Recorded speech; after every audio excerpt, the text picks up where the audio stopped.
What's up, my fellow scruffy looking nerdfrienders, and welcome to the Carbonite Chat. Today, we're going to be talking about the reason the Solo movie was made. A lot of people wonder why this movie was made. No one was asking for it. No one wanted it. Why in the world did you even begin to try to make it? Well, an article by Cinemablend, it will be linked down below if you want to read the entire article, discusses why Bob Iger said yes to this from Lawrence Kasdan when they kind of had a short pitch meeting with Kathleen Kennedy over whether or not to do this movie. Now, those of you who do know, this movie, or at least Kasdan beginning to work on a script for Solo, was in the works before Disney purchased Lucasfilm. So this was begun back when George Lucas was working on it. But it begins to kind of give us a hint of that there's not much going on there with the people that are running Lucasfilm that really have a grasp or understanding of Star Wars as a whole, because when you find out what it was that made them say yes, almost everyone that's seen it that's a Star Wars fan says this is one of the worst parts about Star Wars now, or about the Solo movie. Now, it is online if you want to try to find it in different ways to be able to watch it if you're boycotting it. Or if you're waiting till Netflix. This isn't that big of a spoiler, so it doesn't really matter that much. But a lot of people complained about this being the issue, and it really goes against what happened with Legends. And if they would have followed more along the lines of what happened in Legends, particularly the Legends novel Paradise Snare, I think it would have made a lot more interesting of a movie, and I think it would have protected them from the complaints about whether or not Alden Ehrenreich fit as well with being Harrison Ford playing Han Solo.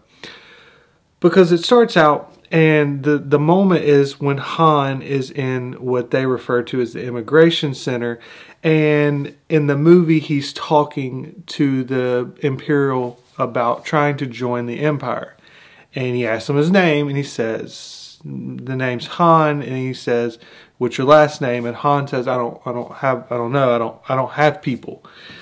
And this is the moment that when everyone in the movie theater groans because the stupid Imperial kind of like looks and he's like, don't have any people.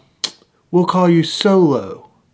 And it's just like, wow, this is the moment that made Bob Iger sit back and go, okay, I'm interested now.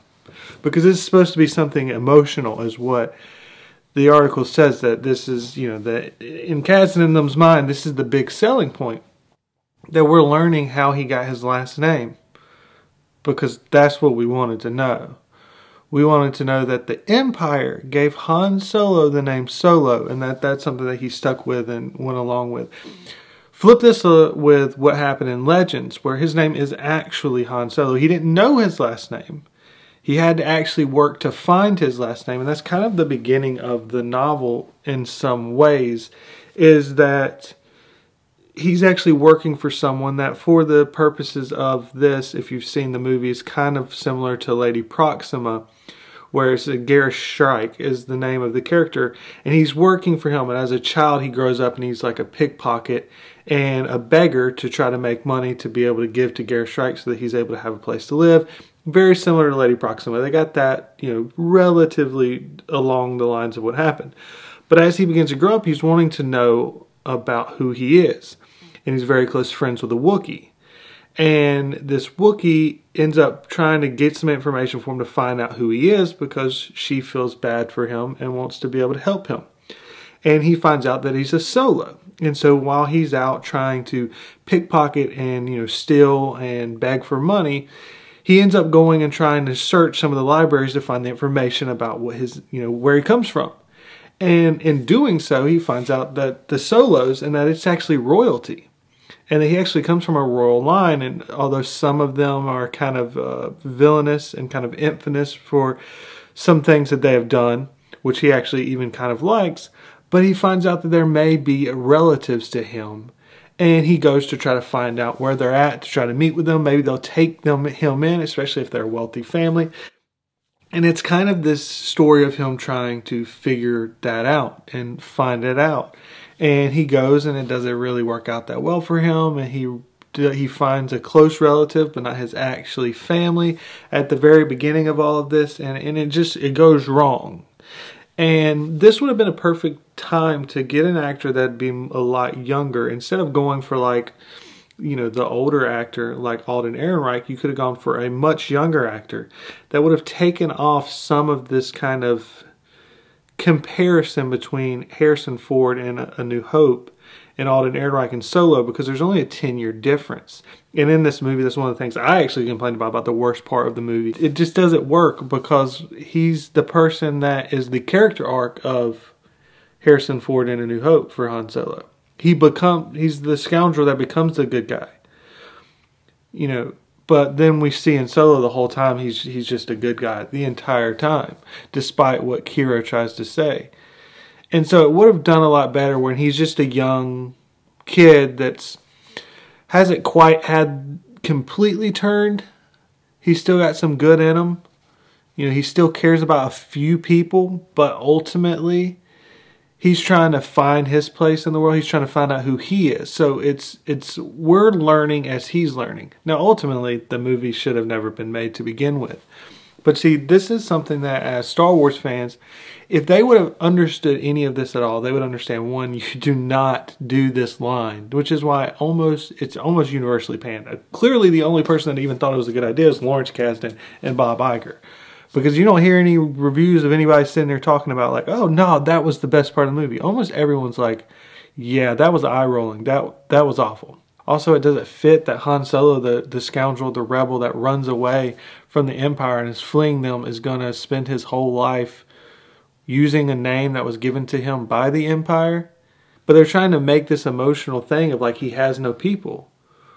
Well, why not make the story of him having no people, trying to find that people? You get this little hope at the beginning of Act 1 of the movie, and he begins to search through Act 2, and that's where he finds this kind of second cousin, so to speak, or his cousin and his aunt, and tries to find out about his family, but he's mistreated throughout the entire circumstances, and then how he tries to fight his way out of it and gets into another location. And I won't go through all of it. I have covered some of it, and I'm going to begin to get back covering the Paradise Snare novel tomorrow, along with the new novel that just came out, Most Wanted, I believe, that's covering Kira and Han Solo, which was some of the worst parts of Solo. But I'll cover that in conjunction to kind of keep a comparison track of what did Legends do versus what is being done with the new Disney. But anyways, I just wanted to bring that up and discuss kind of, these are the people that are making the decisions. This is probably why we have some of the issues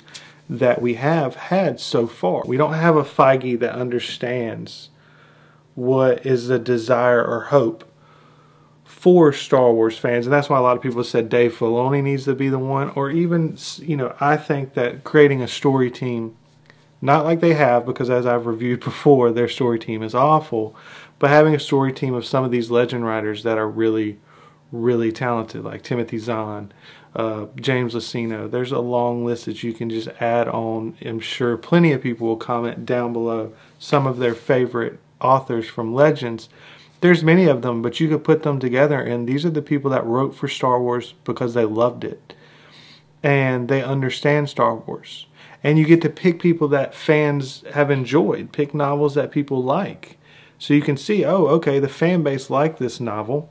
They liked that this author wrote 3 different novels and they liked all of them. This is probably someone that understands the pulse of what the Star Wars fans like.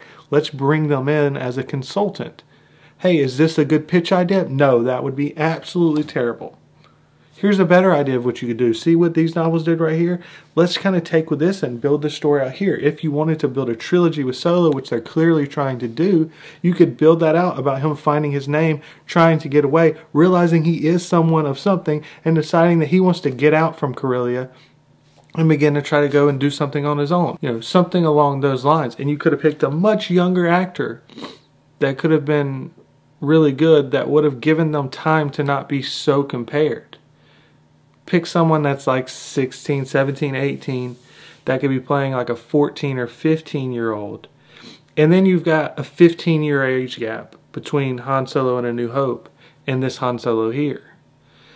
and you've got time to kind of dirty him up, grime him up. By the end of the first movie, it should begin to start to turn him, but you don't have as much of, oh, he needs to look just like him, or oh, he needs to act just like him, or any of these things. And by the time you've got a few movies, it's better. Again, as I've said before, I'm not calling for a Solo movie. They shouldn't have ever attempted to do it, but we've got it. Did you like this scene? Did you like this moment? Did anyone? Because I can't imagine anyone actually seeing this and be like, wow, that's cool. I'm so glad to know that Han didn't even have a last name and Solo was just given to him by some random Imperial captain.